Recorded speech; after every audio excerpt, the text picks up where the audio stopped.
Great, is it recording? Yes. Hi, yeah, I'd like to welcome everybody to the April meeting of the Manhattan CB1 Transportation and Street Activity Permit Committee. I'm Betty Kay, the chair of the committee. Jess is not here today, but I'm also joined by, very terrible name, Zach Bauer, the district manager for CB1.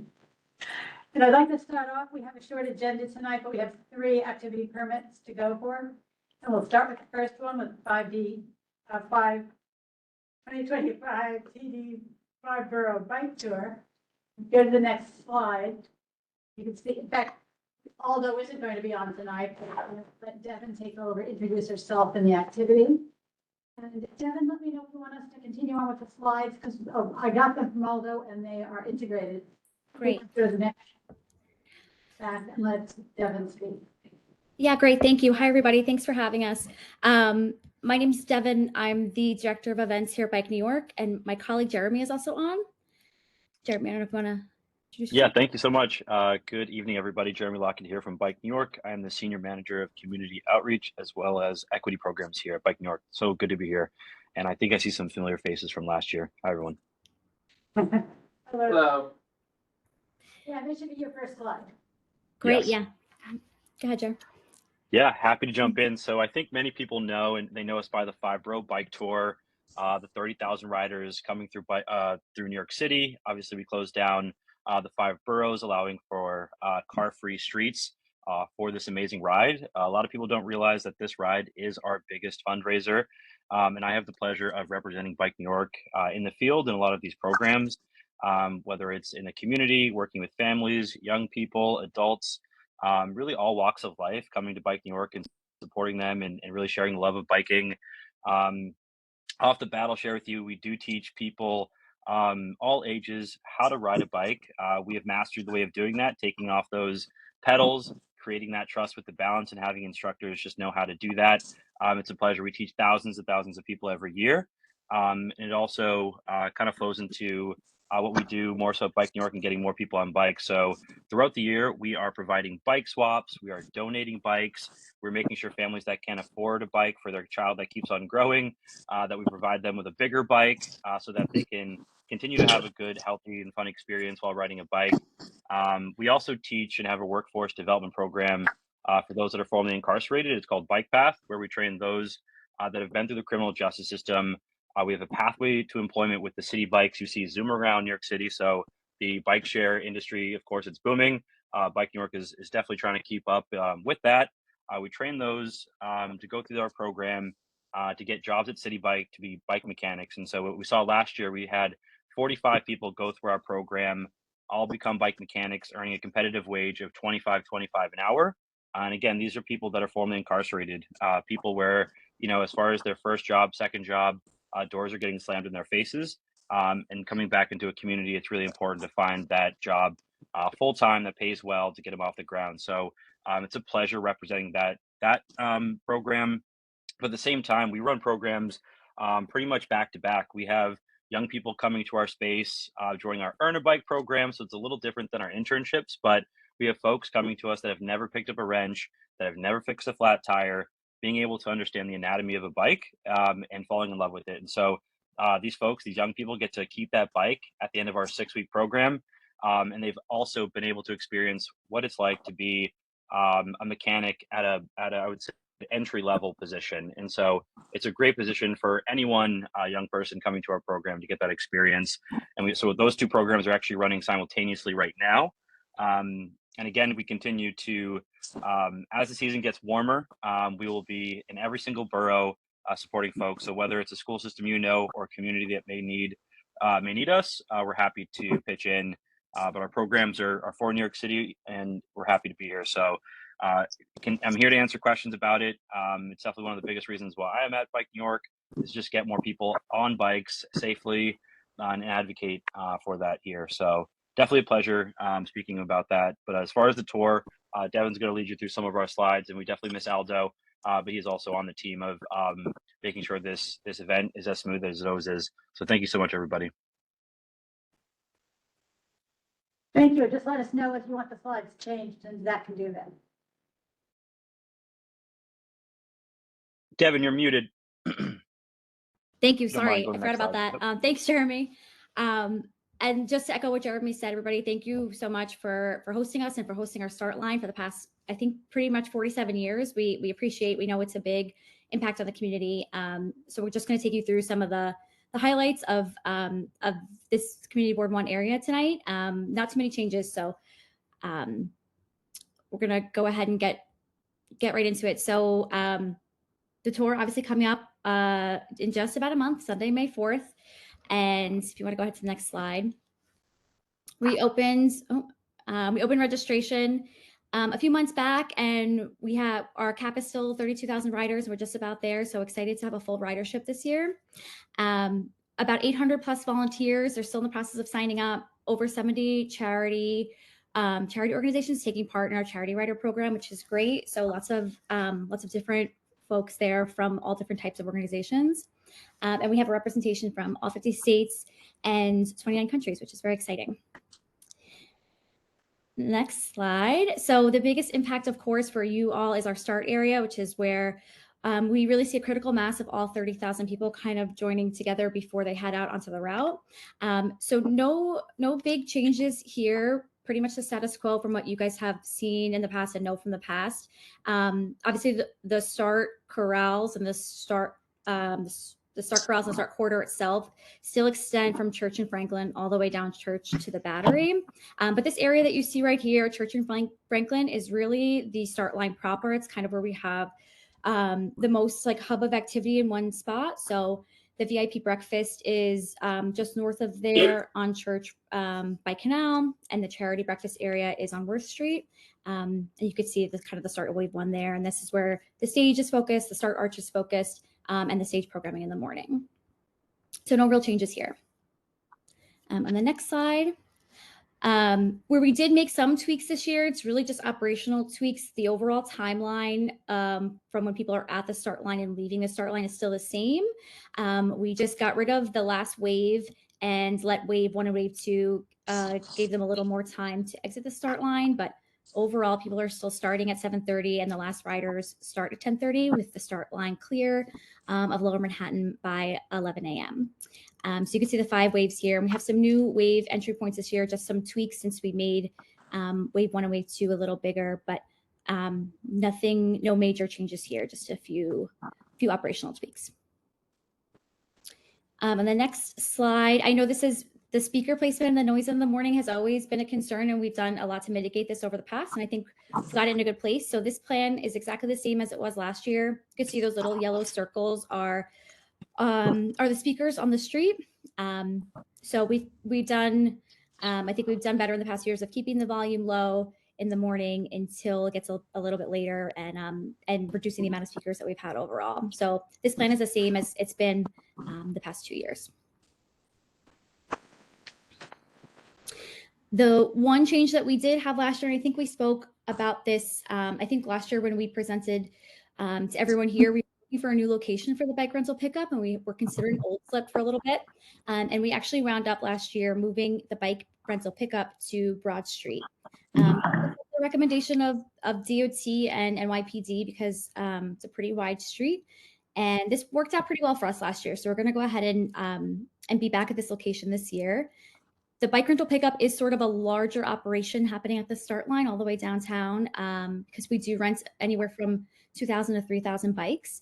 So Unlimited Biking is the company that handles the actual rentals. And so they had their main setup on Broad Street last year between Water and South Street, right next to One New York Plaza.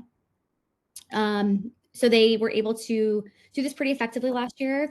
We're renting a few less bikes this year, which is great. So should be a little less busy down there, but we're gonna use the same spot that we used last year, with the main closure being on Broad between Water and South.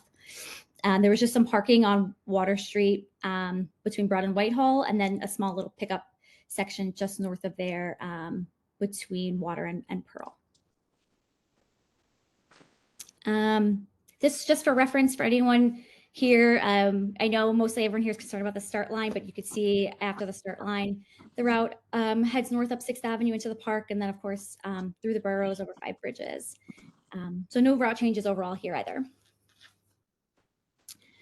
And then just on the next slide, if we could put some key times here, just so everyone has an idea of the overall key start times there. And then this Community Board One hotline is something we've enacted over the past few years in case anybody in the community has any noise complaints or any issues at all, concerns. This actually goes right to Aldo's cell phone. So he's definitely fielded calls in the past. And so we'll make sure when we do our flyering and our outreach that this number goes on there. It's a new number this year. So if anybody has it, updated number. And I think that's mostly it from us.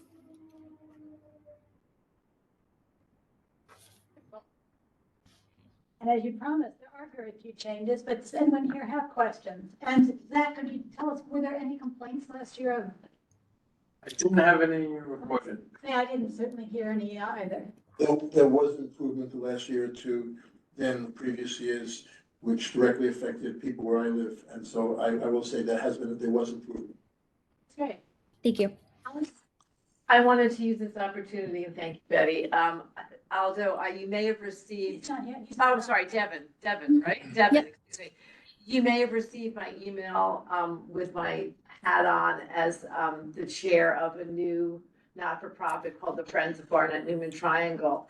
I'm here also as vice chair of this community board, but I wanted to introduce ourselves. It's just a not-for-profit that's just been formed. We're very excited that we exist, and furthermore, that we are in fact on our Councilmember Marte's list of finalists for the receipt of funding to really start to improve and make and green that particular triangle, which is your starting ground. And so I wanted to make sure that you now know that we exist. I've reached out to you by email so you have all our information, and also wanted to ask if there's some way that we could volunteer to assist in some way, because we're right there at that location, and also to solicit your support for the improvements in this triangle. So that's a ask. And Yeah. Well, congratulations. It seems I appreciate your email. I didn't, it's the first time I've heard of it, so it's really exciting. And yes, I'll write you back with we'd love to have you volunteer and have a presence at the start line. So I can send you all that information for that and we can go from there. okay, great. Is there a phone number also where, because it was a little hard, I tried to reach out to several people prior to this meeting, just to sort of, set the groundwork here. Is there any way that we can, I guess you can't publish. Yeah, I can get you all our contact info so you have it. Now, if you'd be good enough to let us have such contact, because that would be helpful to us. And lastly, I hope we can count on your support for, the work that's being done there. Given, what I think is a pretty large portion of your, that's being into that triangle, blocking pedestrian flow, there's things that I think compromise the neighborhood that I've heard about that I'm looking forward to seeing a great, building now that we have a friends group. So I look forward to talking to you more about that. And thank you again. Thank you. For your time on this. Yes, Brendan, you go next. You would turn to the next slide, and it'll be the resolution statement. So people can start thinking about that now, Brendan. We got a couple online. I was actually gonna ask if you can go back to the slide that shows the waves. What does the east and west indicate? So keep going back. To the one, we actually keep going. Perfect. Yes. Yeah, that one. So west side access, east side access, what's that indicate? Yeah, so the east side and west side access. So if you look at the east side of sort of Church Street, that's how we block off the other entrances to avoid people crushing sort of the front of each wave. So we asked if they, for example, for wave 2, if you're coming into the start line from the east side, that you use Barclay Street. And we asked that if you're entering your start wave from the west side, for example, for wave 2, that you use Warren Street, just so we have an equal spread of people throughout the waves. Otherwise, what we found in the past, we've had people just crushing the front of each wave, and it's hard to pull them back down to get everyone spread out on the street. So we give them these specific access points to enter. And what's the expectation in terms of wrapping up, at least for like the start line? So does this stay open and active throughout the entire race, or?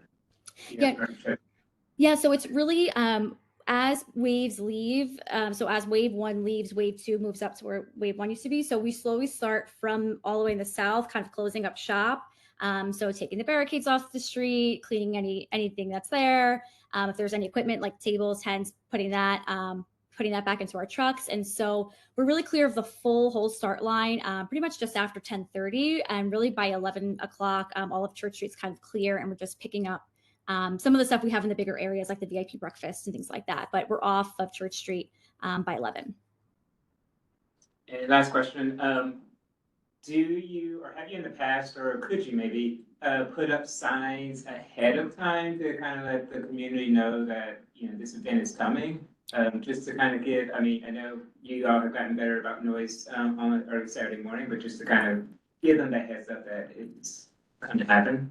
Yeah, absolutely. We can do that. Awesome, thank you. Another question. Great, Alice, do you want to go? And then Justine? Sure. Yeah, I just want to ask one question because I haven't been to the location at 7 o'clock in the morning at Barnett and Triangle. And I certainly will try this year, of course. But what is happening there, and how do people get access, if at all, into the Triangle, going from north to south or south to north or east to west? Can we assume there'll be some ability to get into that area? How does that work? Yeah, are you talking about riders or like volunteers, general public? General public. Oh yeah, general public. So yeah, if that area is accessible from the public, it's sort of right at the top of the start line. So sort of the stage is right next to it and the arch is right near it. And so there's definitely a lot of like agency folks kind of milling about in that area because it's right at the start. A lot of volunteers who are kind of directing traffic, but yeah, it's sort of an open area because it's right in between the stage and the arch for us. Okay, good. You want to go back one? Yeah, part? so this is where you can see most clearly. Right. The VIP breakfast is going from Lisbonard down Church to the mobile stage, which is at the Triangle. Yeah, it Right? sort of stops right there on right by White Street, and that's in between, like on Church Street between White and Franklin, I would say. That's where the stage is. There's some production tents. So that's why we have a media tent there. It's sort of just like an open zone. Riders who are coming, VIP riders who are leaving the breakfast, coming down to the start, flow through Church on the Street there. So Okay, great. It's good to know that. I could send you get some in there. pictures also if that's helpful of like, Yeah, that would be great. I took someone who were sort of dismantling last year, but not at the beginning. yeah. I really appreciate your commitment to letting people from the Friends group out there and to sort of have a presence, and we'd love to volunteer. So again, many thanks. Thank you. Yeah, that would be great. And Justine? Thanks, Betty. Thanks, everybody, for this presentation. It was wonderful. Could we go back one, I think, ahead one slide, not that way, the other way. There.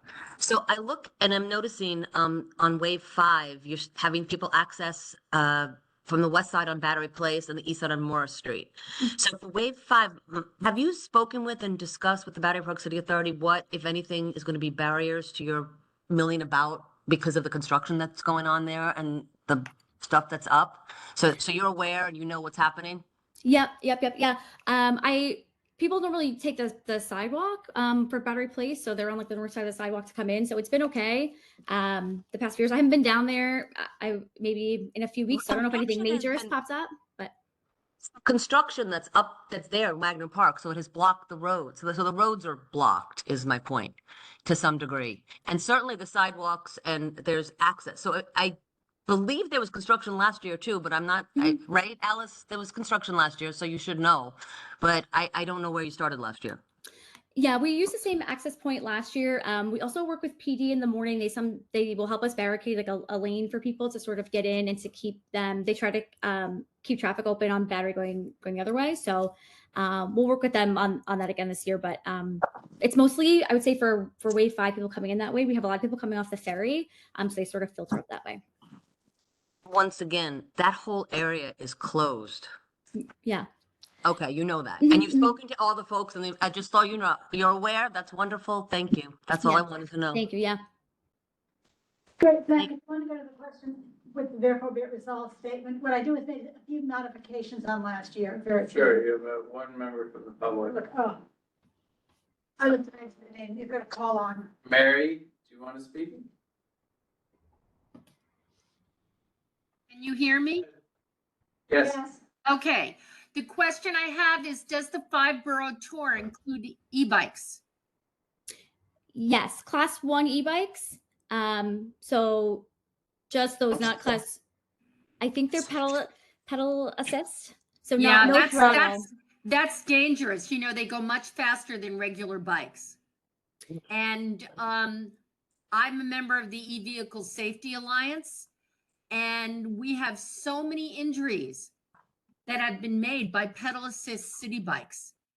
In fact, Priscilla Loke, who's from Chinatown, was killed by a pedal assist city bike that hit her.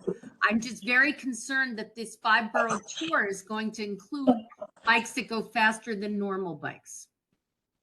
Yeah, thank you for that. So we allow the legal e-bikes. Obviously, we don't love people going fast, even if they're on a regular bike, just because it is a tour, it's not a race. There's a lot of, while there are a lot of experienced riders, there's also a lot of families, a lot of people who don't have experience riding in big groups.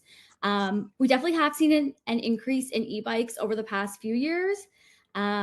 We don't offer any like e-bike amenities, I would say. So we don't offer any e-bike charging stations. We're definitely not promoting it because we also would prefer people to sort of stick to the regular bikes in this situation, since there's always kind of a critical mass of people. Because if you put the e-bikes in with the regular bikes, there will be accidents because too many e-bike riders do not pay attention to traffic laws at all. Yeah, and that is a real problem. Yeah, we've actually found a lot of riders who use e-bikes a lot of times at the tour specifically don't even really know how to use them. Their batteries are running out. They're not really sure how to use them. So we found that a lot also, that there's a lot of with a lack of knowledge there. Okay. Mitch? I just have, Aldo, right? No, It's Devin. Devin, I'm sorry. Is this the first year you're allowing e-bikes, or you've had it for a couple of years? No, yeah, we've allowed e-bikes, yeah. So the only comment that I would have, I could understand it for mobility impaired people to be able to participate, just like the Special Olympics or something. But I'm really surprised and kind of perplexed why you wouldn't at least advertise it for just traditional bikes. It almost defeats the whole purpose of it, and it is a safety issue, whether people use the E part of it or not. Yeah. So I don't know if this is helpful. I don't know if this is helpful for me to jump in, but from my knowledge, last year I actually had. Okay, thank you. Sorry. Oh, I work at Bike New York. Excuse me. Yes. I come along with these meetings. From my experience last year, I had the pleasure of actually riding in the tour alongside thousands of people and just really seeing the flow of it. I don't know, and I think this is something we can try to create more statistics for going forward, because this is a phenomenal question and something that is going to be popping up more and more over the next few years. As like you said, these city bikes are everywhere. I mean, I am very much aware of these city bikes, but the folks that we did see on the tour, like you mentioned, are mostly on the older side, are using it for accessibility, to promote their ability to get along the route and not necessarily to rush to get from point A to B. We find that at Bike New York, we have taken a look at the use of e-bikes. Obviously, commercial cyclists use those mostly throughout New York City on sidewalks, bike lanes, streets, wherever they can basically hit that throttle. That is not necessarily the point of the 5-borough bike tour. Casually and leisurely ride a tour. I did last year in the accident on an e-bike or a pedal assist. The folks that may use those bikes as well, I don't know the name exactly of the type of bike, but again, for accessibility purposes, we ask that they be at the front, whether they are paraplegic, quadriplegic. If they are older, we do see that most of these assisted bikes are at the front of our ride. Again, I didn't see a single person that was zooming or bumping into another person last year. Again, I was 1 out of 20,000, but we also, I do think, Devin, we can go back in the future and figure out, again, like how many people are kind of coming through on these bikes, and maybe what is the exact need for their body and for their health purposes. But I do think, again, we did an excellent job last year making sure people were safe. So I think we're on the same page. We definitely are trying to stay ahead of the game as far as these bikes. We don't want any class 2, 3 throttle only. The bikes that go over 15 to 20 plus miles per hour are borderline inappropriate. So we're on the same page. Thank you. Right, Cody? I was just gonna add on what he was saying about like riding in the bike tour. I don't see, especially when you're riding with 32,000 of your fellow New Yorkers, you're not gonna be like, you know, full throttle forward ahead, like you see on the streets or, you know, in the delivery circuit, that sort of thing. So, Justine had her hand raised. So much, yes. I did raise it again, if it's okay to talk. Just on the topic of this, Jeremy, I liked what you said, or I was happy to hear you say that you'd put people maybe who are using e-bikes as pedal assist for disability or whatever to help them get forward in the front. So just as a comparison, and I don't recall exactly where Tunnel to Towers puts their runners. They've got the disabled runners separate from, and they've got the wheelchair runners separate from the fast runners, and then you've got the slow runners, and then you've got the walkers. And it would make sense to me to separate it out. And I don't know, I would ask this committee to maybe put that down. You know, again, that's my request, is to put it in there to make a separation, because it is dangerous. 10 miles an hour on a bike is fast. And I hear that it's crowded. I know that it's crowded. I've ridden in one of these races once and it's very crowded. But if you're moving with your own feet, it's a very different situation than if you're doing it electronically. And I hear you that you think nothing's happened, or to your knowledge, nothing bad has happened in the past, but I think that's just a accident waiting to happen. So I thank Mary for bringing that up. I didn't think about it before. I just assumed it was all I completely agree. regular bikes, whatever, not, you know, non-electric, non-pedal assist bikes. But I would suggest, and I guess maybe my request, Betty, is if the committee would think about, I put that out there as a question, if our committee would think about maybe asking a separation of start times. Let me answer that quickly, because I'm very opposed to that. The reason I am is, after one, I'm a mobility scooter user myself. And I get people looking, do I go full throttle? No more than anybody in a car does on a road. Just because you have horsepower doesn't mean you use it to the speed limit. not what she's. Wait, That's not what I'm talking, you're right, that's not what I'm talking about, but go ahead. Yes, it is. This is a family endeavor. There are people who just do not have the ability to ride a pedal bike without some assistance, which the pedal assist e-bike does allow, the class 1 e-bikes. There are people in Battery Park City who do that I know of. That's not what she's Wait, saying. yes. They want to participate with their family. She's asking a members. different question. I'm giving you an answer. Some people want to participate with their family members, so to segregate them just because they need some assistance, because they maybe have a vascular problem, or they have a heart problem, or something else, is very unfair. We are not stupid.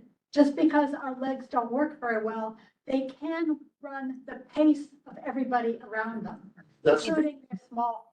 that's totally not. David, what she to said. answer you, I- and let me say this, if I can, and Mitch, I appreciate your stepping up. I am not speaking about people of that nature. Those are not the people who are going to be mowing people down.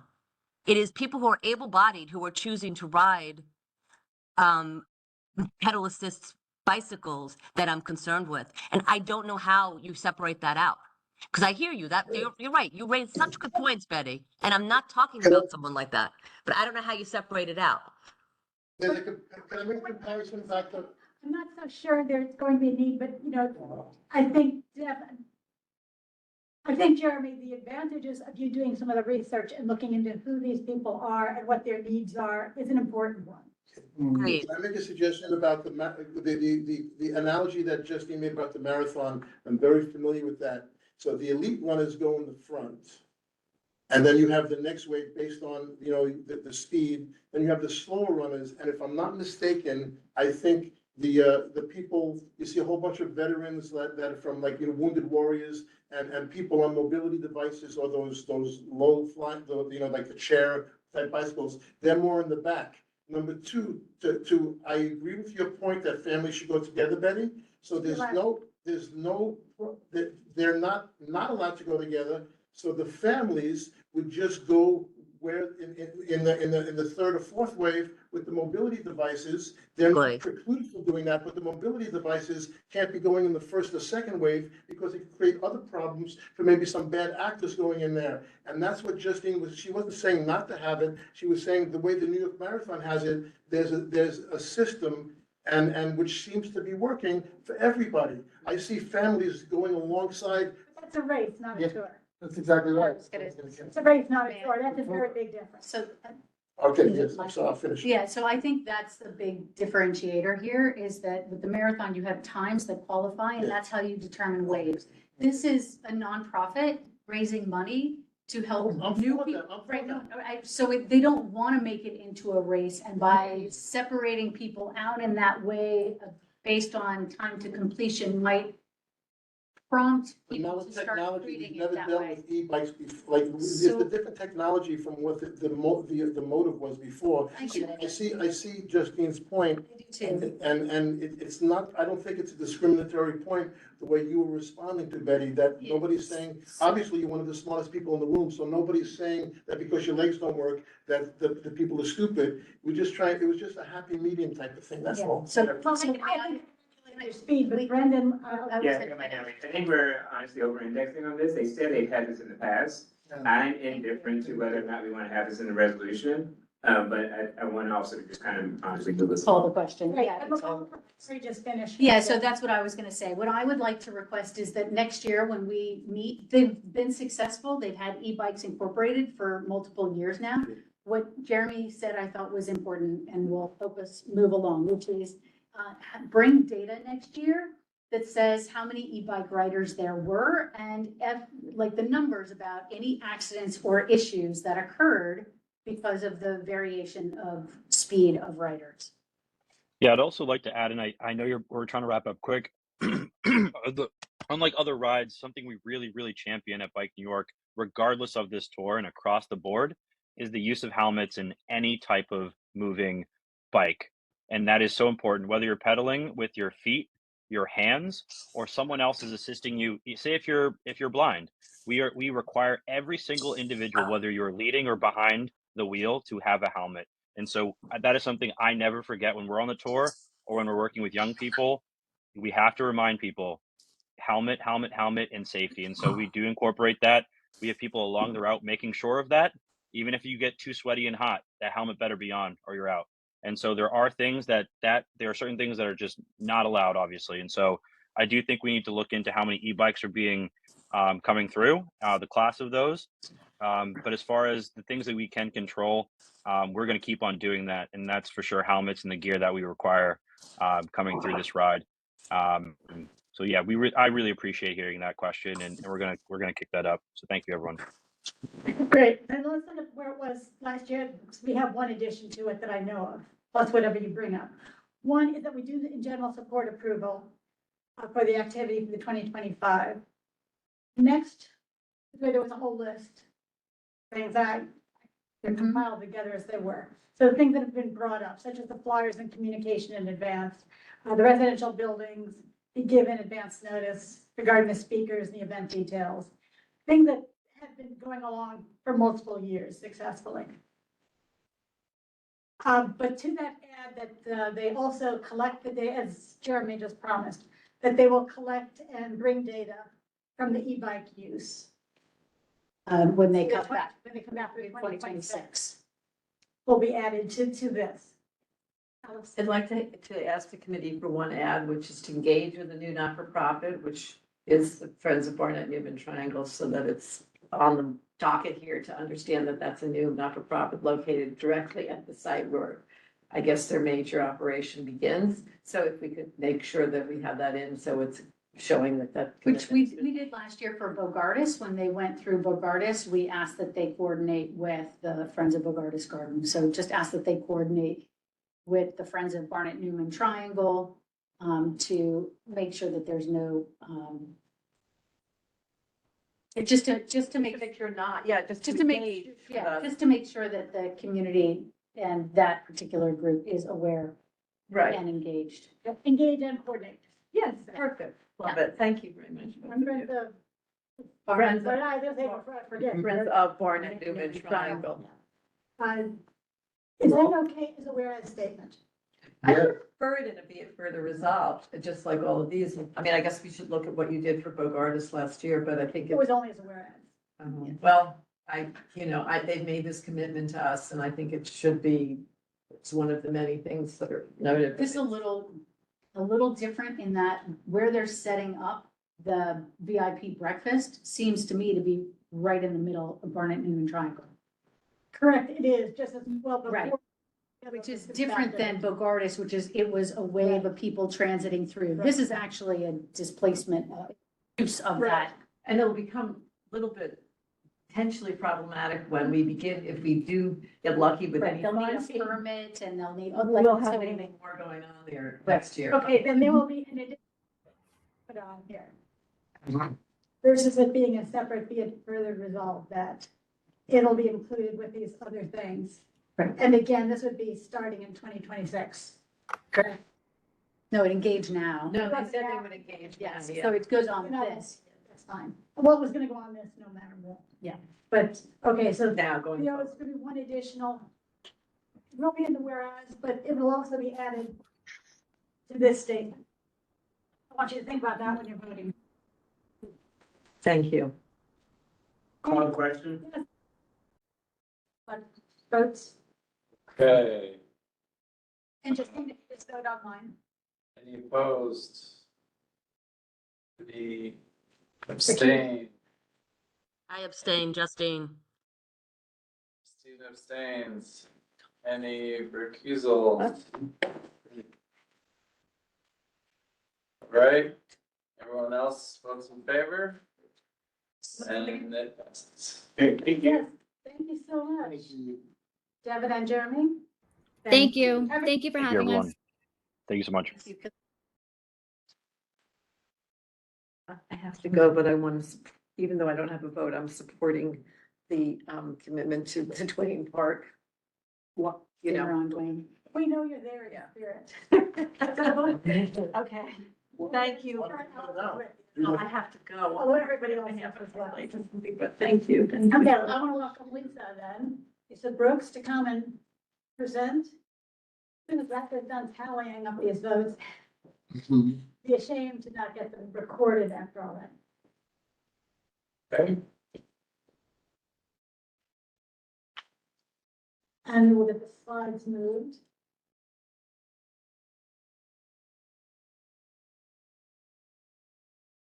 So people can see that we are welcoming Lisa Brooks here, who will introduce herself and Advantage and the event itself. Let's go for her first slide. If she feels comfortable. Perfect. It's all you. Thanks so much, Dr. K. I'm Lisa Brooks. I'm a director at Advantage, and I'm here today representing the American Heart Association's Wall Street Run and Heart Walk. The American Heart Association just celebrated 100 years. So despite many gains in heart and stroke health, heart disease still remains the #1 cause of death, both globally and here in the US. So this Wall Street Run and Heart Walk has been around for about 37 years, and it's a key fundraiser for the American Heart Association in New York. I want to thank you all for having me today, and especially Dr. K has been with me I feel like so many times this year. So I really appreciate your commitment, Dr. K. Road construction, I want to tell you, the road construction has been a major challenge. We just get Lisa on her toes.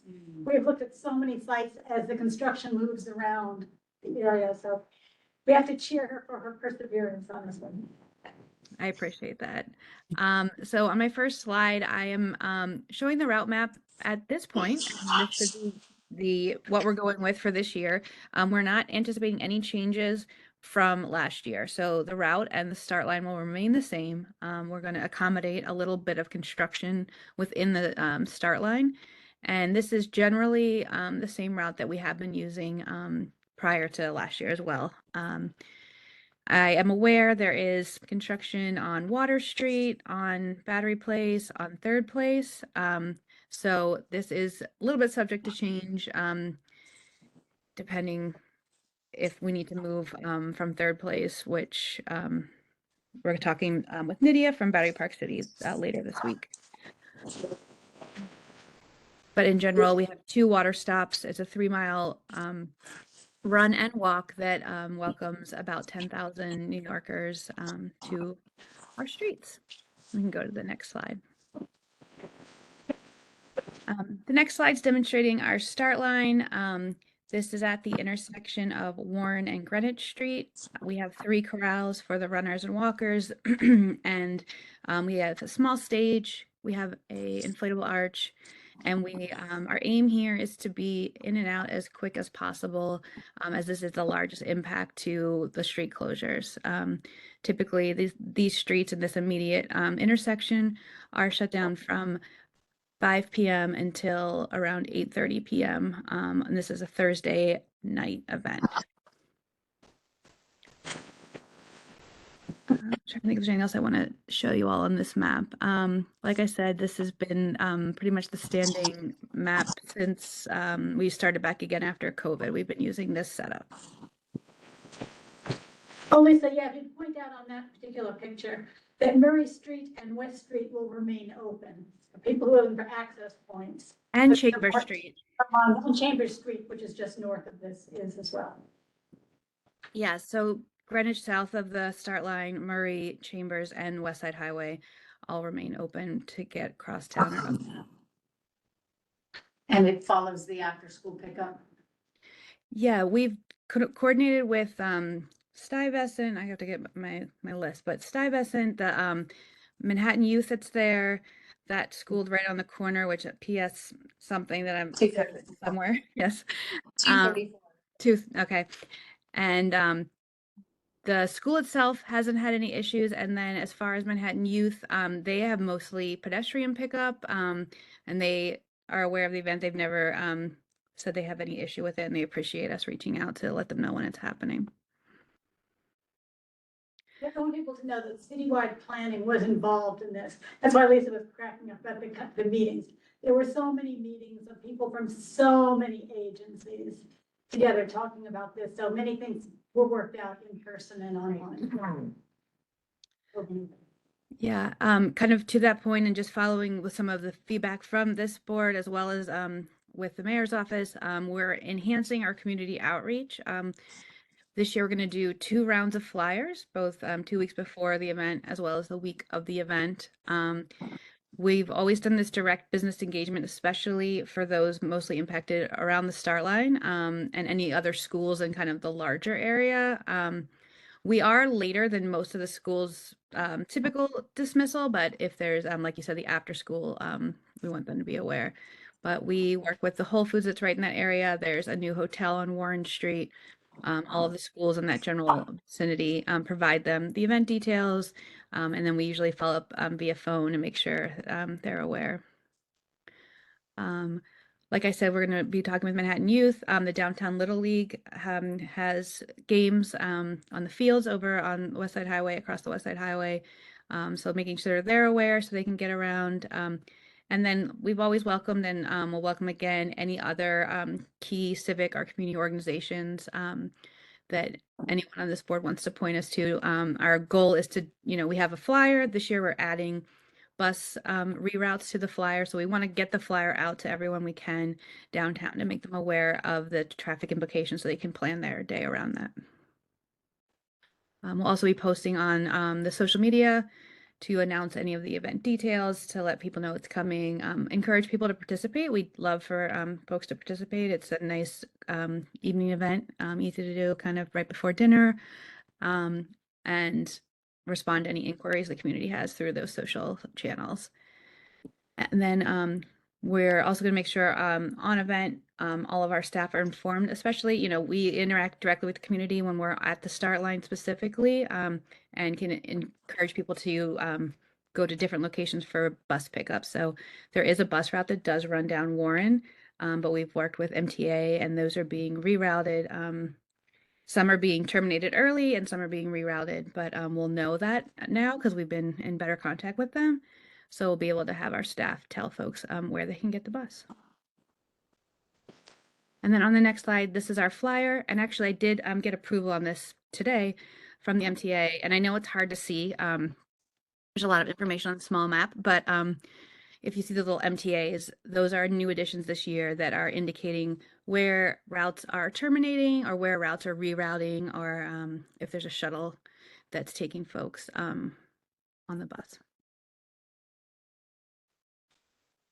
So that's That's what they- basics. Yeah. Any questions? Any thing we need to cover off more on? Yeah, Carrie. Yeah, one suggestion is to put this on Tribeca Citizen. If you aren't already connected with Pam Frederick at Tribeca, it's tribecacitizen.com. And I think this is a lot of great information and it would be useful. It's probably the resource for people I downtown. would say the And- broadsheet as well for the. For Battery Park area. City, right, the broadsheet in Battery Park, Tribeca Citizen is read by both communities and the Tribeca Trib as well. Call. Yeah, Carl, Carl Glassman. yeah. That's great. If you need contact information, I can get it to Betty. Okay, awesome. Yeah, I'll reach out to Betty if we need that. But I'm pretty familiar with Tribeca Trib and Tribeca Citizen, so that's Just great. in the broadsheet, of course, is also online. We can get and, yeah. No, that's Justine. I can get you the broadsheet. I'll put information to you in the chat and then Zach can pass it to you. Perfect.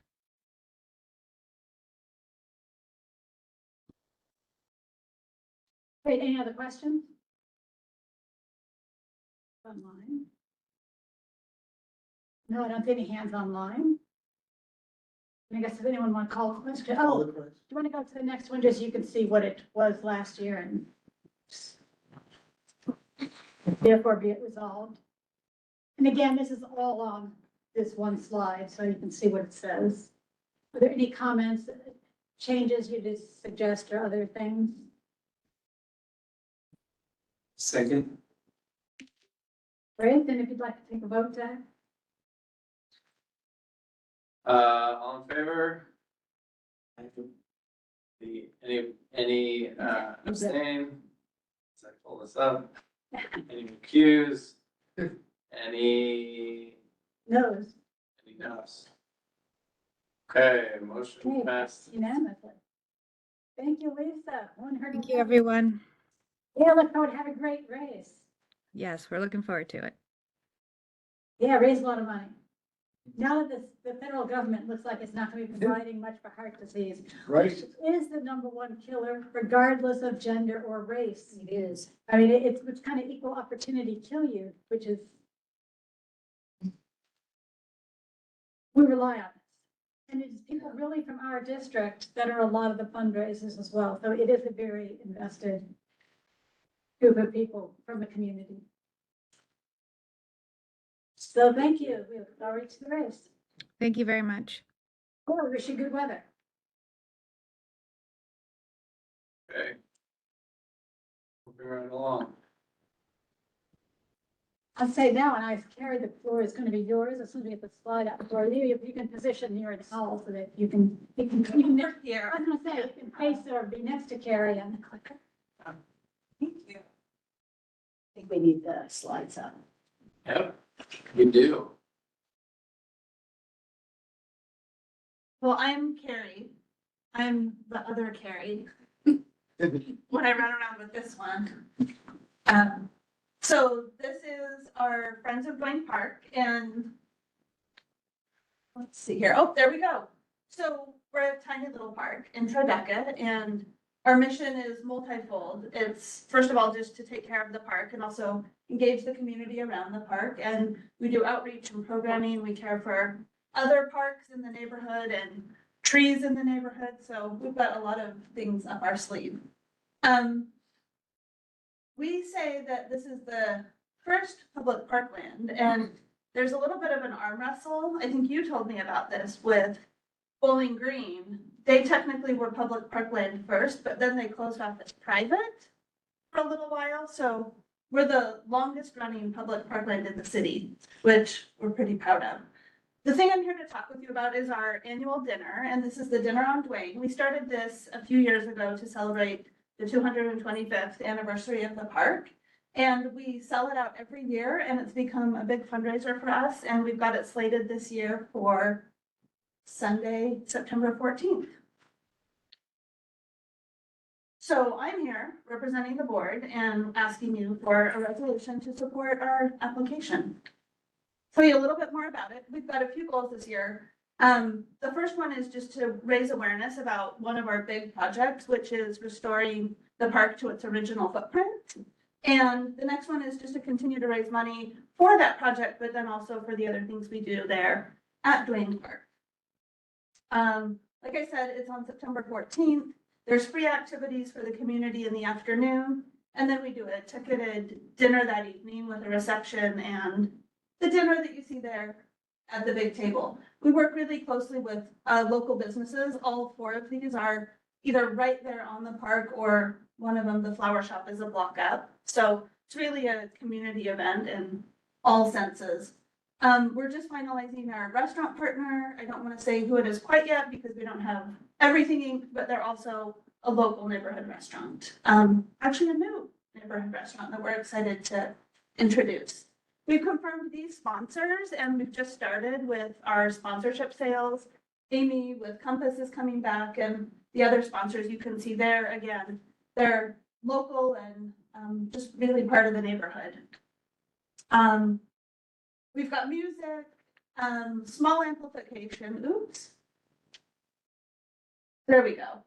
We do complimentary refreshments during the day for community members who want to participate but don't get to have a ticket to the dinner for any number of reasons I can tell you about. They sell really fast is the biggest reason.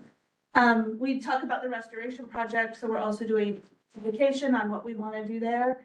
And then we have a big community table and build neighborly friendships and relationships, and it's a nice night for people in the neighborhood to meet each other. Our application is to close both parts of Duane Street really all day so that we can build the dinner. Sidewalks stay open, and we put up a tent over the kitchen and then a tent for check-in. We have a little bit of amplified sound and a little generator, but all of that is really died down and closed up by about 8 o'clock, 8:30.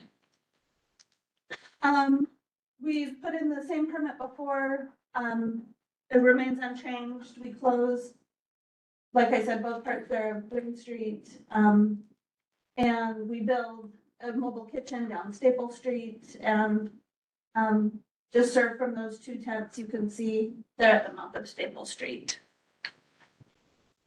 And you know, the neighbors have never complained about the street closures or about the noise or about the event.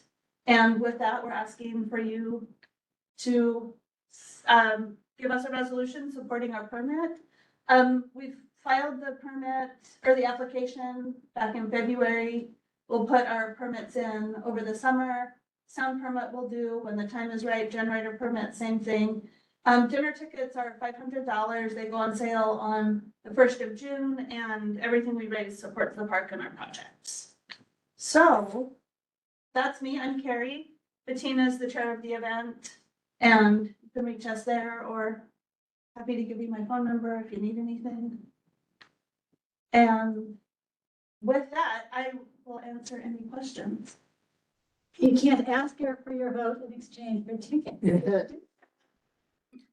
It does sell out quickly.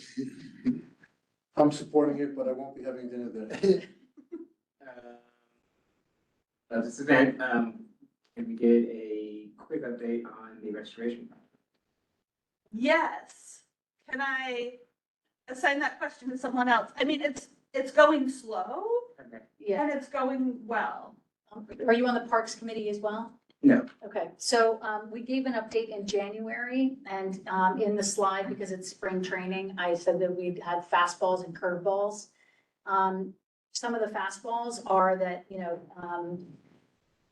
Friends of Duane Park has been raising money. We like to say we're shovel ready, but on the small scope project we initially proposed, the Parks Department has expanded the scope. DOT has expanded the scope further. And so now it becomes a bigger city project, and the curveballs we've had are changing. We've had some sliders. We've had 2 parks commissioners changed, and we've recently, there's a change at the Manhattan Borough Transportation. So, so it's complicated. We're still, I would love to say that, both agencies could get behind the initial project we proposed, which is just to reclaim that small bit of sidewalk where the city bikes are, plus a little bit of the western nose. That project, we're shovel ready and could fund ourselves. So if I remember correctly, there were kind of like two options. There was the smaller one that you're talking about now, and then there's to expand more essentially and. One of the things that the DOT had asked for was to expand the park a little further and to have some sort of crosswalk or pedestrian flow at the apex. So sort of off that Expanded with it towards Greenwich Street? towards Greenwich Street. The problem is that, without getting into like a whole other discussion, the geometry of the street means that you can't go towards Greenwich Street without running out of room. The only way to make the geometry work that they had originally wanted is a much bigger project, which requires moving the park north so that you could expand it west.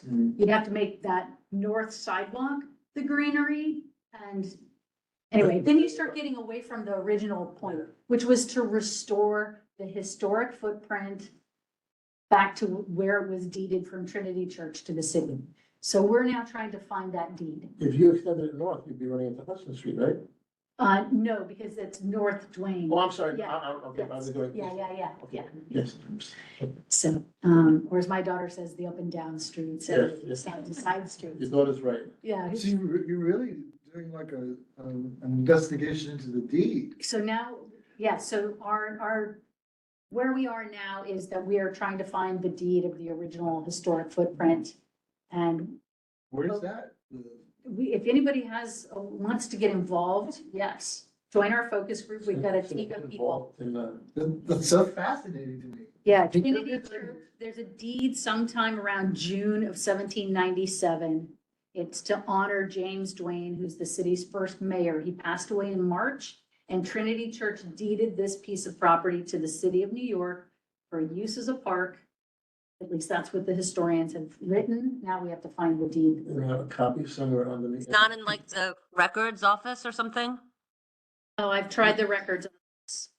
So, but anybody who wants to get involved, the focus group is meeting, get in touch with me, join our focus group, become sort of the historical tracking team.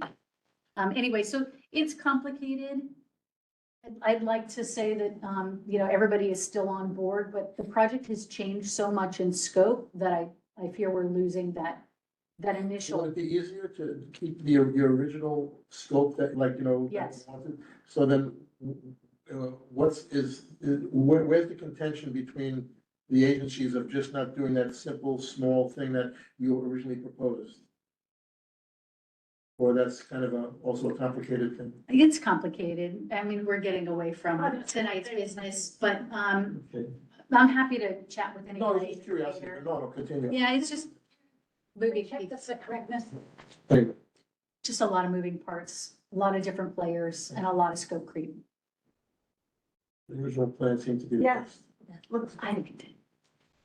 Great, well then, this is really same as last year because they haven't changed Okay. anything. So if you'd like to, Call the question. I was to say, All in favor? Any opposed, recused, abstain? Recusal. I'm the president of the board. Okay.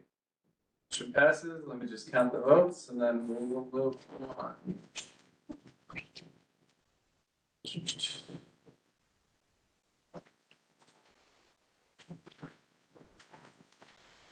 Okay. it's week 5 and 1. Yep, I just got a mark. Thank you. Thank you, guys. Thanks, Carrie. Good to be here in person. I've never been in this building before, I was saying. It's fun to come in person. It's fun to come in person. Much more fun to see people's real life. Walk around the neighborhood. Yeah. See you Yeah, sometime. yes, I will see you. Okay, votes counted. Back to slides. Great, well, thank you, everyone. Thanks, everyone. something else that we really, really need to do. This was on the agenda, we're gonna at least start with it, and this could be a task impossible, but nevertheless. One would start a little bit with e-bikes, and it is unfortunate that two of the more outspoken people aren't here tonight, so. But I want to see if we can get some early consensus building, because I didn't expect to be able to achieve an end point tonight. Anyway, next. Learn more than you ever want to know about it. These, remember, really came from Jess, so you've had a little bit of time to look at them since he sent an email out. And we're gonna come back to this. The real issues are, we're gonna address it at the city or state level, which makes more sense. Because there's all kinds of pieces of legislation out there, as well as essentially requesting something. Should the registration apply to commercial e-bikes and e-bikes? So there's some basic questions are the ones I'm talking about. That maybe we can start looking at where people stand. Next, we'll come back to these questions for discussion. I want to use some background information that I found. I really had to look for it, but it was pretty interesting. Next. There have been 3 reports on e-bikes recently, and I mean very recent. We heard one of them, we heard again from the controller's office, but there are 2 others, one from an assemblyman's office, as well as, and he's from the Upper East Side somewhere, as well as the one that came out from the symposium on reimagining micromobility, which is from people on the Upper West Side, as well as so Gail Brewer and somebody from the state Senate, as well as a bunch of other groups. It's a link, so if people ever want to go look at these, you can certainly feel free to look at them. Next. Remember, we saw this presentation. This is the controller's office. Just to remind people, so everybody's kind of on the same page. Next. Remember, the fatalities really didn't start until 2020, until when e-bikes became legalized in the budget, New York State budget process. So actually, Governor Cuomo is the one who signed off on e-bike legalizing it. But in fact, the crash data goes back to that point. There's very little before that. But again, the fatalities and things, if you look at them, they're overwhelmingly not e-bikes and e-scooters. They're vehicles. But beyond that, if they are an e-bike, e-scooter involved, it's mostly the rider is the person who is killed or injured, not somebody else, which also makes them quite different. Next.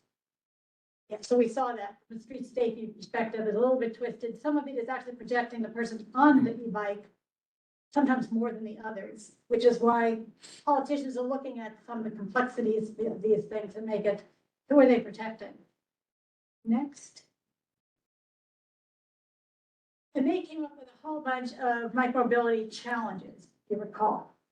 And that's the whole big thing, is it's multidimensional. There's no single fix, which means there's no single bill that's going to solve all the problems, which is why we need to start getting some focus of what does CB1 maybe want to get involved with or not. Because all the reports came up with multiple things. But I draw at the conclusions of the various reports to see where there's even some similarities, what they said, as to help us start on. Okay, so they're multifactorial. And it includes that infrastructure and street design as part of the problem. It's not just the bikes. It's not just the drivers of the bikes. It's not just who gets killed by the bikes, which often are the riders themselves. Next, it's very complex. They all also included the bit about battery charging and battery fires. They're included here because they did. However, I think most of the things we're talking about as a committee don't really particularly involve that. We're interested more in the street safety itself, so pedestrians versus cars versus bikes. Quick question on that.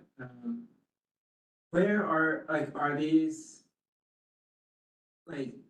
batteries that are issues? Are those on the black market? Like, where are people getting from?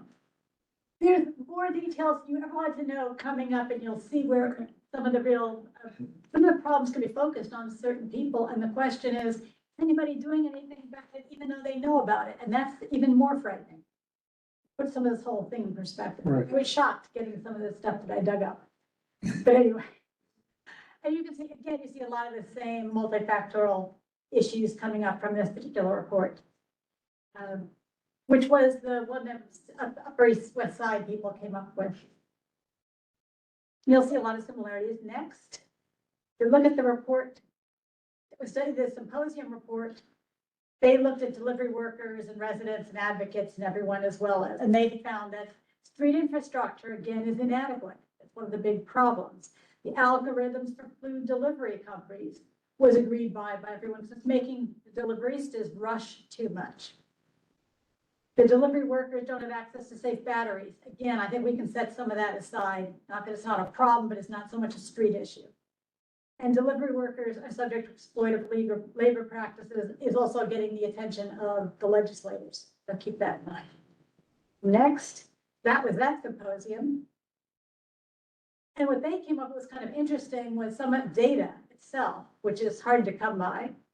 Nevertheless, what was interesting, you look at cars versus e-bikes versus bicycles versus mopeds, which most of them combined and some of them kept separate as they did. Because mopeds kind of muck it up because mopeds really are motor vehicles. They don't belong in bike lanes. So I'm glad this at least separated it out. If you look at the size of the number of collisions, you can see who's really creating them, as well as the collisions leading to injuries and leading to deaths. But what they did that was more interesting, in fact, was the next one. They divided it by 1,000 of those vehicles, so they get somewhat standardized when they looked at the injuries and the collisions. This is an unweighted looking at it. But I think the next one. Yeah, this is per 1,000 vehicles. So per 1,000 cars, you had this many collisions, you had this many deaths, this many injuries. 1,000 e-bikes, 1,000 bicycles. So it's a little bit easier to compare them across type of vehicle. But they drop mopeds. Yes. Again, the police data is very difficult, and that's also the source of a lot of these things. Data collection has to improve because most people doing the ticketing can't tell an e-bike from a moped and you'll see some pictures where you'll say, I don't know what that is either, versus illegal dirt bikes. Oh, yeah. Which is yet another thing on the continuum. But nevertheless, e-bikes are 19 times more likely to cause a death than a regular bicycle, pedal bike is. On the other hand, look at the number of injuries caused 3 times as many by cars versus e-bikes. So there's a scale of difference between these various sources. But we care about everybody on the street, so safety is an issue. Next. Alderman Bora's report, again, a state assembly person. You see a lot of the similarities, but here they're pushing for the DMV, so they're going to state level versus city level, which again, city bills are of course going to be using the DOT to be functioning as a little DMV, which is very different for lots of reasons, which I'll get into later. And some of the things that they found and actually have the legalization has actually gone through the process. So legislation has been moving forward in this area. So they, in fact, interesting to me, the second one, the DMV should create an e-bike safety course. They've been trying since 2015 to create one at the state level. And again, it was killed in committee this year. So there is no will at the state level pass anything like that. And I know Mimi has been really pushing for, we have to have a safety course. But in fact, it's the politicians who are saying, we won't vote for it. Ensure that mopeds are registered with the DMV. That law did pass and that is happening and they are done on site at time of purchase, but not old ones. No one's going out and going after them yet. Redesign streets to incorporate, again, streets come up again, and review e-bike regulation, which is somewhat what we're going to be doing. To look at, should all e-bikes be treated the same, class 1, 2s, and 3s? And that somewhat came up with the 5-borough bike tour. Class 1s, again, are the pedal assist. 2s and 3s are the throttle bikes. So there's no movement of the rider's legs. And they are 20 miles per hour for class 2 and 25 miles per hour for class 3s. Everything else is illegal and I can't control those. And obviously the state isn't either. So it's an enforcement issue. Next. Yeah, so looking at the city versus state, what did I find? Which was kind of interesting. This was some testimony given by the DOT, city DOT commissioner to city council about a bunch of legislation going past, being looked at around e-bikes. And if you look, go on to the next one. They acknowledge there is a culture of reckless riding behavior. There is a culture of reckless driving behavior since COVID as well, and nobody's really explained that. E-bikes are easier because they became legalized and hence there are more of them, so they're more visible. Cars, there's no explanation for why they've become so much more lawless. Or with speeding, nevertheless. But if you look at them, the NYPD has the legislation to do what they need to do already, which is why they can conduct illegal device enforcement and take 20,000 illegal devices off the city streets. They've been slow to do the same with cars with ghost plates. Nevertheless, the laws are in place to do it. Enforcement's just, it's a manpower issue. Next. Third-party delivery apps also have been pointed to by everybody as being responsible because of this impetus, the encouraging of speeding, make deliveries. In fact, the forceful of you're going to be cut off the platform if you don't make these deliveries. And then they determine long distances and short delivery times. So nevertheless, that's an ongoing problem.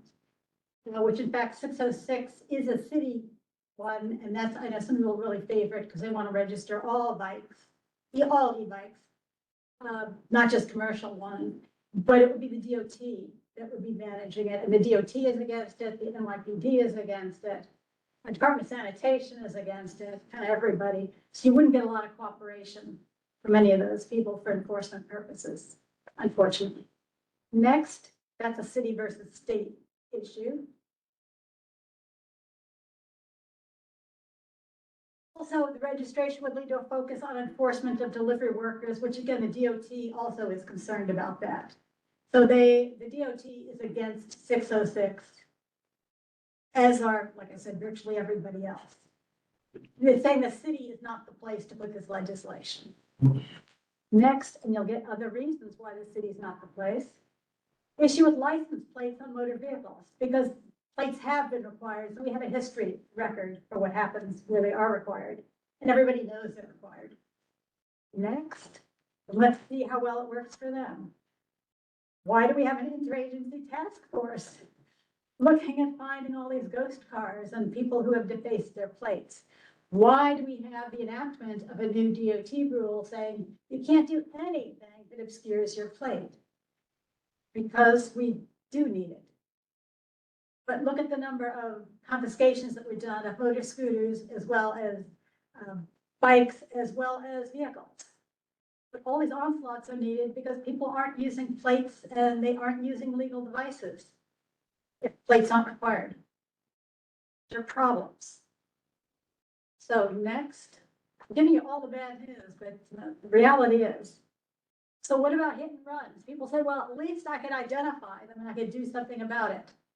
Well, here are lawyers who deal only with hit and runs with motor vehicles, which again have license plates.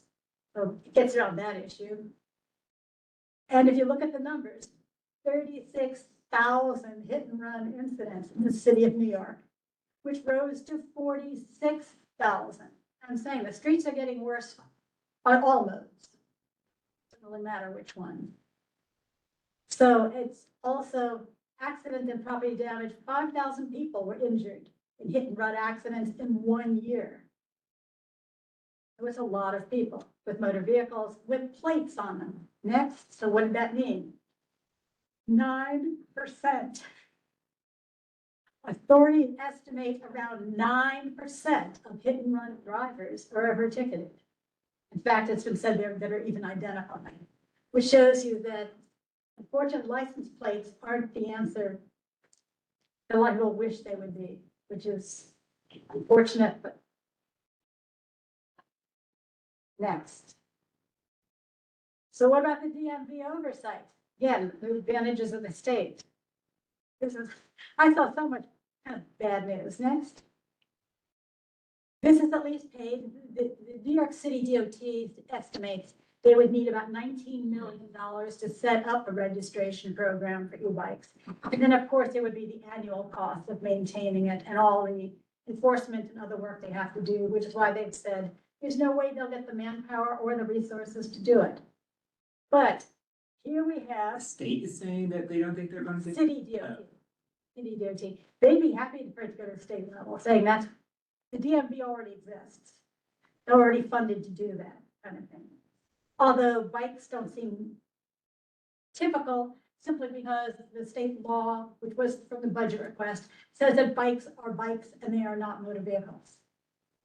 But nevertheless, it doesn't mean DMV couldn't be pressed upon to do it. So we have Fly9. Fly9 is a manufacturer, and if you look at it, they claim this is a moped. Actually, it's an illegal dirt bike. And these have gone through, they claim that this is a legal moped. Did anybody at the DMV ever check it? No, they did not. They accept it as a legal moped. However, to go to the next one, they paid to have an independent group that looks at federal standards and said they absolutely do not meet the standards of a moped. Has the DMV done anything about it? No, not so far. They still accept them as mopeds, even though they're still illegal dirt bikes. And there are bigger problems with them. If you go to the next one, 64 summonses alleging selling uncertified batteries of micromobility devices. Another 22 summonses for allegedly selling illegal mopeds.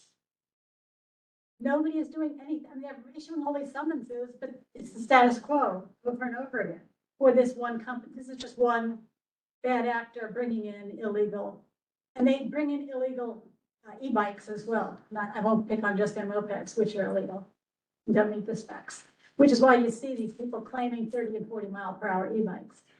They might be, but they're not legal e-bikes, but there are companies like this that are operating with impunity for doing what they do. Next. Because it gets even worse for this group. Now, Underwriters Lab, UL, is suing Fly because they said they're using our UL certified on all their devices, which absolutely is not true either. It's not only are they not really mopeds meeting the standards they claim they are, but they are not UL certified, as Fly is also claiming that they are. So there is all this fraud going on in the industry as well. Again, has anyone done anything yet? No, but all these lawsuits are pending, and now this one's been added to all those others. So you look at just commercial, which again, is that enough to put a dent in the real problem? For non-commercial use of e-bikes, there are city bike, which are pedal assist or class 1, which 15 miles per hour to 18 miles per hour is the maximum speed that they can go. Otherwise, they're illegal class 1s. Privately owned e-bikes, including cargo bikes for commuting and transportation, also would fall into this group. But for commercial use of e-bikes, look at how many of them would get swept up in this.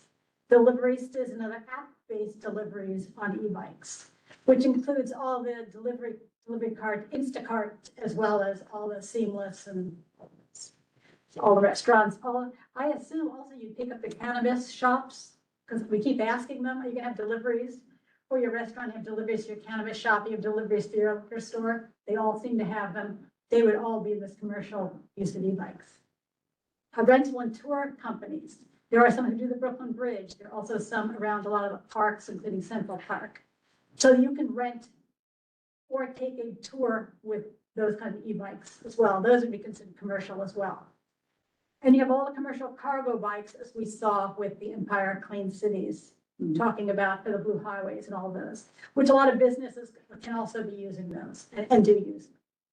So commercial e-bikes is actually quite a few groups, and as we were asked for the state law that we did hear about that's pending, they had said if we thought they'd be interested in some input on what they could do with their bill to better define commercial use of e-bikes if we felt that was important or useful for that legislation. But anyway, this is for you to keep in mind when looking at the different pieces of legislation. Do you want to focus on commercial e-bikes, looking at how much reports seem to focus on that group, or do you truly want all e-bikes?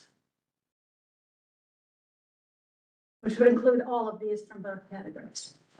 So next. Yeah, and keep in mind, here we have somebody, this is keep calling Governor Cuomo, but in fact, since he's running for mayor, that's an issue. This is his statement that actually came out after making a statement about going against e-bikes and wanting all of them licensed. When actually questioned again, he came up with this statement, which is very typical of what you hear broad-based across people. And that is when we have a lack of e-bike regulations and rules.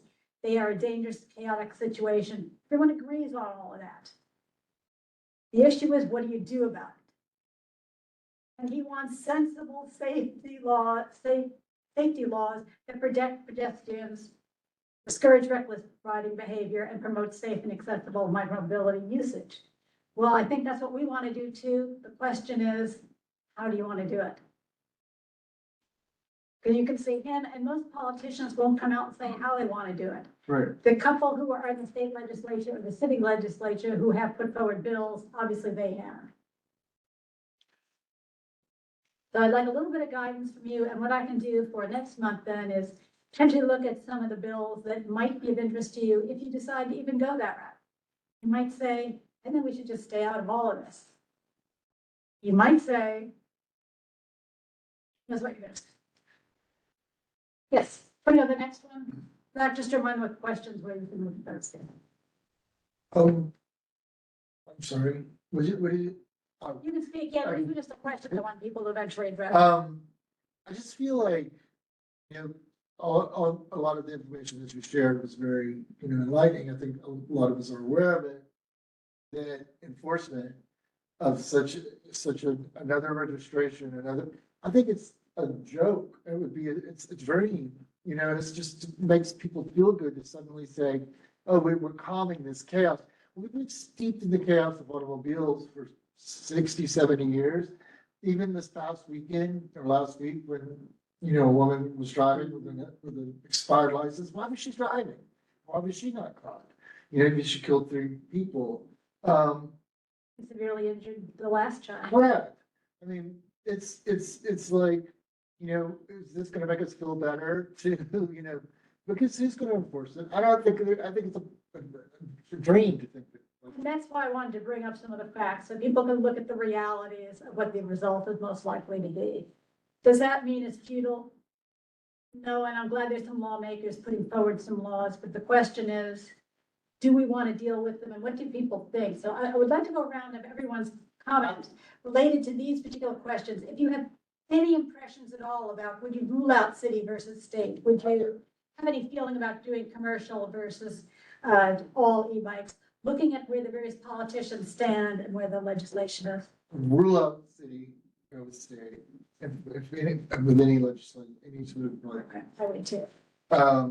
And as far as commercial versus private, I mean, how are you gonna distinguish commercial from private, like on the street? Are you gonna say, oh, but, you know, because it's not like there's signs saying that I'm a delivery stuff, you know, they're mostly like, I mean, that seems zero. Businesses are putting their business at risk when they are legally required to register their bike and put a license plate on it, and it doesn't have one on it. Their risk is being caught and not having it. Such as I want a tour, and I see that the bike that I rented, which I know is commercial, doesn't have one, I might question. The people who are vigilantes are gonna go out and look at those groups. But certainly the businesses, such as with the Blue Highways and others, one would think they're gonna comply. One last quick concern is that with commercial side, e-bikes, you're also like putting them at risk. A lot of them are immigrants, a lot of them are probably here not with papers, you know, and you're just offering up a platter, you know, to law enforcement, to potential trap folks. And that's why a lot of politicians have been very loath to do anything. Let's go around, Brendan. And if when we get to you, doesn't want to speak, but would rather defer and then come back to you, by all means, after that. And Justine will get to you after Carrie. Yeah, so I think state makes sense. The only doubt I had about that is, because we know this similarly with the cannabis stuff, is that like New York City has very different type of use case than like Albany does. And so I would hope maybe and I know this is a word that nobody in politics or government understand, is that there will be a fast follow, that the city then enacts some legislation after the state has kind of set up the foundations for it. Although the city doesn't have to follow if the state does that any more than they do for vehicles, motor vehicles. On the other hand, enforcement would still be the issue of following through and doing it. And then I'm also in support of like, but let's target commercial first. I do think we have to start somewhere. I fear that if we try to capture private or non-commercial, then like we're gonna be fighting a million people and organizations and cyclist enthusiasts in general. Whereas I think it makes more sense to target commercials, and we can actually, to your point, enact that a little bit more. Yeah, because I think you have groups like Net Zero, which seem to be very positive with, by all means, if you wanted our fleet of commercial bikes, putting them on is not a problem. Yeah, but I do think we have to kind of start somewhere. I do get the hesitation and anxiety around, any kind of targeting of the deliveristas, and, depending on their immigration status. But I do also still think we have to start somewhere. I also think that it's probably better, that's also what makes it better to go after commercial, because then it's more so on the company per se, which I know like they're not employees of Uber or Grubhub or anything, No, but but the bill, I think, did put the onus on the app company, the employer. Yeah. Right. To do that, as well as if you believe there should be insurance as well. yeah. And if I would support that, if the company was paying for it, I don't Right. need somebody that's making $5 an hour. Paying for it. And that's why when we look at the bills itself, we can deal with those finer points, but that sends me in direction, so. But That's thank you. Mitch? Sure. Actually, I find myself in pretty much echoing a lot of the things that Brendan said. And Cody, I think we're mixing apples and oranges. I mean, the tragedies that have happened with the hit and run with the cars, I mean, we're not even, that's terrible. And I think luckily a couple of people will court, but just because something is terrible doesn't mean we can't address something that we see happening when we're walking on the streets all the time. I don't want anybody getting deported over this, so like putting the onus on the company, but the only thing I'll say is just practical. It's not a be all and end all, but having some type of license or some type of identifier, like we're talking about the commercial now, the commercial. Just human behavior, it will maybe the person won't go the wrong way or run the red light or shoot up the sidewalk when somebody's walking. And I feel that it would just, knowing that you're not totally anonymous, would have some type of behavioral change. And I also think that, this,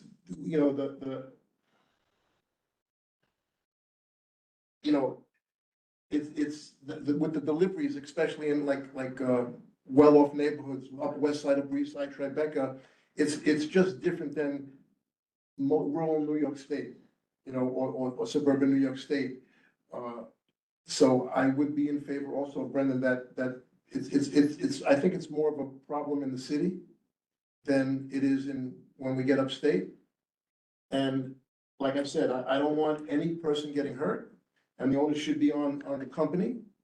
But some type of, I mean, when I've been in other countries or, renting a bike for pleasure or in other cities, there's a little like placard or type of identifying number on the bike, so it's not stolen or lost or anything like that. So something so that the person knows that they're not totally anonymous, and that, there's so many eyes on the streets that it might be a little easier. And I think it would change some behavior, and it's not a be all or end all, but I definitely think some type of identifying plaque or something would be some type of behavioral change for the egregious things that we're seeing. You remind me of one thing that I thought was on a slide and it wasn't. It has to be a state issued DOT plate in order for red light cameras and speed cameras to pick them up. The DOT should issue plates they would not work with red light, yeah, it's That's also. a big- that's a big Like, if it's 3 o'clock in the morning and somebody's delivering something, there's no cars on the street, I wouldn't want them to get a red light ticket. I mean, Well, no, I know that, I'm just saying, when you're talking about accountability, that's an Okay. accountability that also is a factor where state versus city does make a difference. I just wonder if some other people, and, you know, and then the attorney have to, would think that by having some type of identifier, to me, logically, it seems that it could change some behavior because, you know, you're not totally anonymous. And also, like, you know, a person that maybe is not completely documented, they're the most law-abiding, I mean, with the, you know, I'm not talking about like the anomaly of somebody who commits a terrible crime, but they're the most law-abiding people. They don't even want to litter on the street because they have too much to lose. So I definitely think by not being anonymous, as far as like some type of identifier, would change some behavior with some of the really egregious things we're seeing on the street. Yeah, no, and do consider too, there's Wiz and there's another group as well that are renting out bikes to deliveristas very specifically. That's their business model. So, and they would also be commercial simply because they're being used for commercial purposes. But the person who put the plate on it or be the owner of the bike and would be this rental company. Right. So, which is another shelter that can be done from someone who's Can I just worried about address that exploration For 1 staff. second, and I'll see my time. I had when you rent a car, and then you get, you know, the rental car company gives you the Easy Pass. You know, for people that don't have their own Easy Pass, don't have a car, and you're responsible. You go, you know, like, you know, they send, you get the bill for the Easy Pass, and, you know, like, it goes to your, and then plus whatever, not fine, the other charge that they charge you for using it. So there are ways, like, you know, the person that rents the bike, you know, they have to put their credit card or something up as a deposit. And so any charges that get to that, you know, the company, it goes back to that person. Yeah, no, I understand. Okay. But for a company whose model is only to rent out to this group, where there's gonna be some sensitive renters, they do have mechanisms where they can put barriers up if they choose to. Because the identifier on the bike would be the rental company. But then the rental company, They can, right, they can do what they want, but the Right. fact is, if they worry about vulnerable renters, they only have to give out as much information they want to about who is actually on the bike. nothing is perfect, Betty, you know that. Well, I do, but there is, That doesn't mean you don't do something to try. I'm sorry, I've talked too much, you go. but that is a buffer that could help too. All good. You made it. I'm gonna echo much of what you said. I know we have an echo chamber happening. That if we were going to address it, I agree that it would be state level. Registration makes more sense than putting it on an already burdened NYC DOT. I think I would focus on commercial, again, with the duty being on the companies to fulfill those registration requirements and that the identification is on the bicycle and not on the rider. But I actually would prefer that we deal with some of the other things that were in those 3 reports. I would rather have NYC DOT coming to these meetings and tell us what they're doing about infrastructure, design, and safety for micromobility. I would rather have these meetings deal with things that we can help shape and control rather than just saying we agree with legislation that might be happening.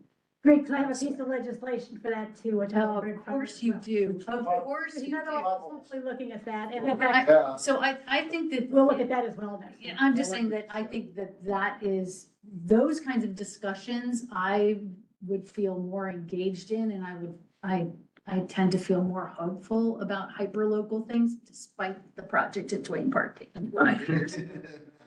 That sort of thing. But then what I will do too, it's, because it sounds like there's certainly going to be a consensus. I will make sure the bills, that as I narrow them down, I will get them to you before the agenda so you can look at them. Yes. Because I think one of the biggest actions is going to be potentially suggestions for how to modify the bills. Would be an important part of a resolution, not just saying support or don't support. So Zach, you can speak, but then Justine, I promise you, you go right after Zach. Yeah, I just wanted to, and you kind of said what I was gonna say, that anything that you do, I think you should add, increased bike infrastructure to that, attached to that, because I know there's been studies on it that, when you have bike infrastructure on a roadway, all of the accidents go down by 20%. So it doesn't just make it safer for the cyclists, it makes it safer for the pedestrians and there's less vehicle accidents too. So I think you would actually probably get more bang for your buck on bicycle infrastructure at this point. But you know, if you do want to do something, I would add that. I would try to do both, which is why I'll bring in legislation that looks from both directions. They have to use it. The DOT commissioner did come out saying that he really thought the two fit together and needs, you know, one without the other was lacking the other. So I will look at both, but Justine, what do you say? No, thank you so much. So I agree, and Betty, that was really good. Having and addressing both is really important because I think that either one is going to be an empty hole. As far as state versus New York City DOTs, I think it makes sense to be state, and I agree that the issue.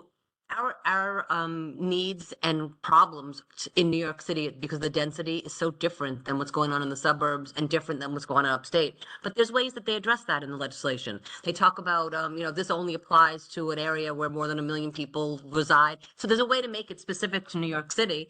And if you start with that and make it specific that way, you might get less pushback. I mean, again, this is for the legislators to talk about, but you might get less pushback depending because people upstate, what do they care? It's not affecting them one way or the other, so it's like a barter game.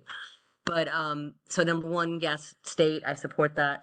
And then going to the registration of requirements and having it be on the business, I'm very concerned, as a bunch of people pointed out, about the deliveristas being targeted, whether they are illegal or they're just not white men or white women, and they're just being racially profiled and being pulled aside and having problems. So having the legislation focus on not only that the business is required to register and license the bikes for commercial purposes, but that any kind of fines or penalties go to the business and only the business. Because part of the deal is, in that last little paragraph you had up before, what ends up happening is that the delivery people are being encouraged to behave badly, unsafely, whatever, because they're trying to meet timelines, whatever else. If that is taken off the table, because they cannot be forced to be there in 15 minutes or 10 minutes or a half hour, whatever the nonsense is, and if they are getting into accidents or hurting someone, the fine is paid by their bosses and their companies. So that rental company that's putting it out there, that would hold the companies more accountable. And then I think that at the end of the day, what Mitch said about a lot of these folks, I dare to say 98 to 99% of the people who are here illegally are such law-abiding citizens, they're afraid to, like, litter, spit on the street, do anything, because they are so afraid of being seen, targeted, arrested, and deported. So these are not necessarily the people who are driving like crazy people. That said, if they're being told you're going to lose your job and you can't feed your family unless you meet these requirements, that's something else. So take that off the table. And then also part of the registration requirement should be that they get taught. What are the rules? If you're coming from a place where you don't have, you don't know what a red light is or this or that, I mean, who the heck knows? But there should be, everything should be addressed. So it's both sides of it all to be addressed. Okay, yeah, we can't deal with all of it, but in fact, as I said, the one piece of legislation on education has already been killed. So I think we need to keep pushing it and saying how important it is. I mean, I don't see, I get that it's killed, but the only way to get something finally addressed is to push it and say, hey, folks, pay attention. People need to understand what the rules are. We're still hoping that the mayor or someone else in New York City will come forward, as they keep telling us they're going to, dealing with the app companies and them having to reveal more. But again, I think we can deal with a lot of these different pieces. We someone have to deal with the laws as they exist as options too. So I will work on it. Thank you all. That can be a lot of direction. And I want to hear from Mary, one of the attendees. Unmute. Find her. Okay, Mary. Okay.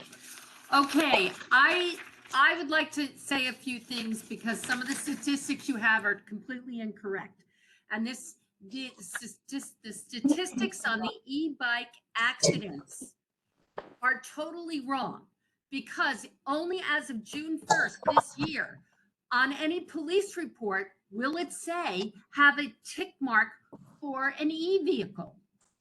Any kind of e-vehicle, whether it's a moped or a class 2 e-bike, doesn't matter. There's been no place for it on accident reports. So therefore, the statistics are totally out of whack.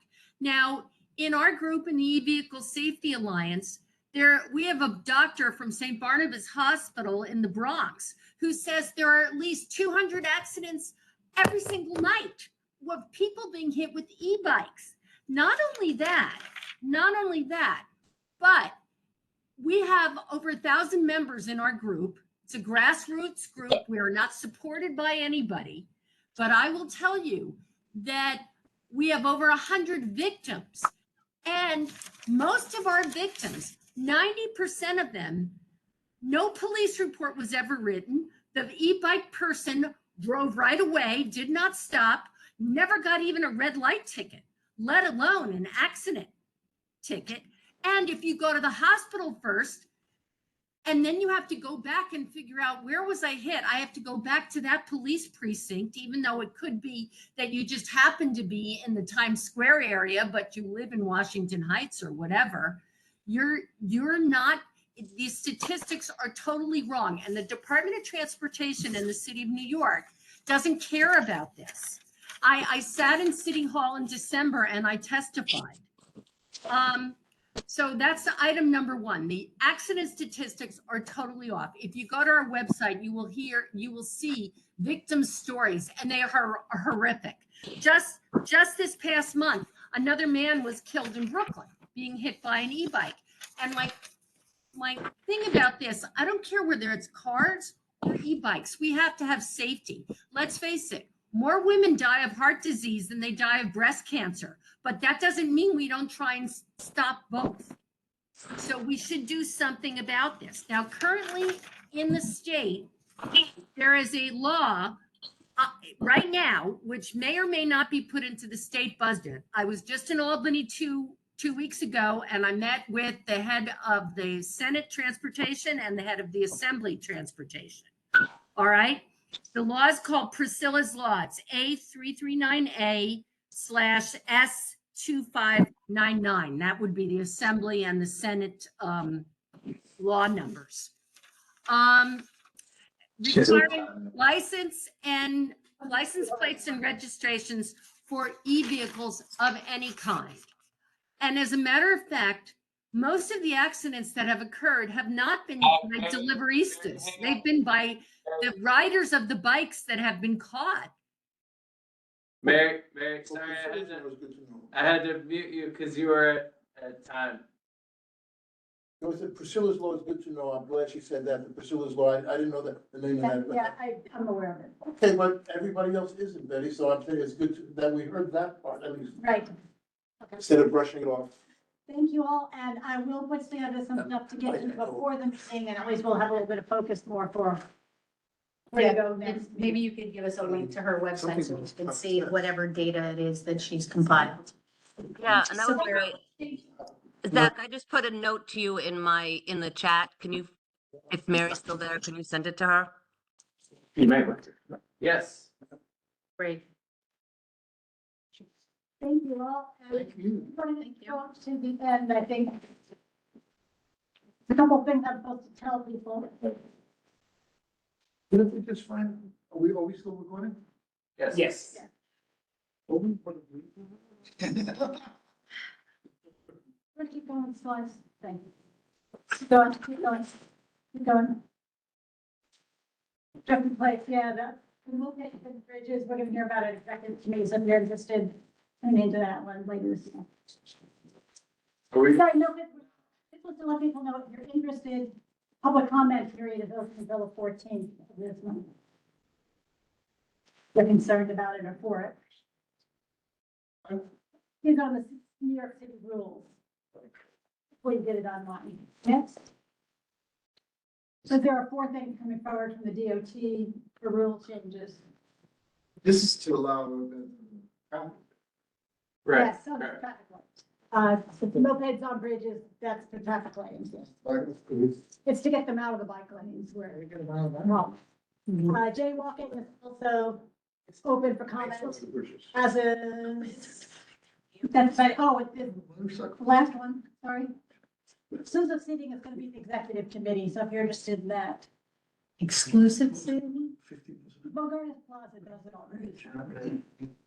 But they have a DOT has formalized the rule, they put forward. Has exclusive seating as opposed to shared seatings, okay. They don't say that, they just say how much space can be taken up which can be by the concessionaire and their outlet as well as any seating if they choose to do that. They're dealing with a lot of plazas and open closed open spaces.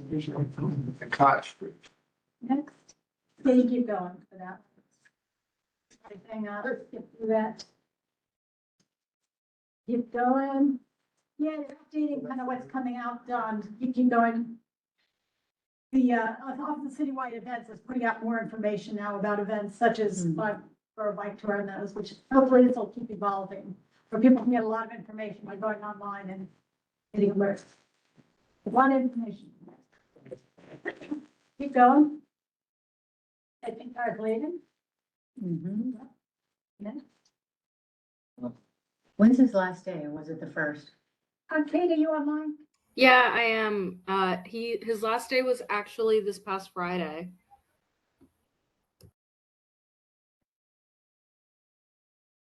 Who's replacing him? So for the time being, Jennifer Santinez is staying on in her capacity as Deputy Borough Commissioner as they conduct a search for a new Borough Commissioner. Jennifer who? Santinez. Yeah, Yeah, she's the deputy, yeah, she's. tell her I'll reach out. Will do. Thanks, For Kate. other instructions. That law didn't pass for other people doing things, but if it's a TLC vehicle who is blocking a crosswalk, it wasn't likely. If you report them, they get fined and they just update it. Look at the number of points. So they do pay attention. Keep going, yeah, this is again the problem. The FAA is working on Oh, yeah. considering the different kinds of things using airspace. It's gonna be a disaster. Probably about time that they consider it at least. When they do, it's another question. Keep going. You don't have it? By all means, happy holidays this month. Yes. My favorite. Yeah, hugs So to much man. happy Passover. Yes. I still love matzah, but anyway. Next, That's funny, that one. I like it. keep in mind this rain, it's coming. At least we're gonna have flowers next time I see you. Yeah. The daffodils around City Hall Park are looking. So I have a limit to adjourn. Thank you. It's so. Yes. And we don't even stop taping. I'm ready for the tulips. Me too. I loved